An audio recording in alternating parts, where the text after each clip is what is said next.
જય દ્વારકાધીશ મિત્રો, આજે આપણે એક એવી શાકભાજીની વાત કરવાના છે કે ફક્ત ચોમાસું આવે ને તારે જે ઉગે છે ને એને વરસાડોલી ઓળખાય છે. અને એ વરસાડોલી એક એવું જે ફૂલ છે એ આપણે ચોમાસામાં ઉગે છે અને એનું સ્વાસ્થ્ય માટે બહુ ગુણકારિક છે. તેમ કે જે એ ફૂલ છે એ આપણે ખાઈએ તો આપણું સ્વાસ્થ્ય છે ને એ સારું રહે અને એ કુદરતી રીતે ઉગે છે.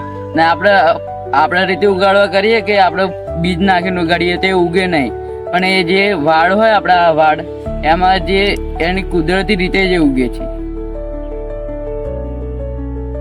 અને આ ફૂલ ખાવાથી આપણને શું શું ફાયદો મળે છે? તો વિટામિન એ અને વિટામિન સી મળે છે, અને પછી કેલ્શિયમ. આ બધું આપણે ખાઈએ આ ફૂલમાંથી આપણને પ્રાપ્ત થાય છે. મીન્સ આપણને ગુણકારિક આપણા શરીર માટે સ્વસ્થ રહે છે.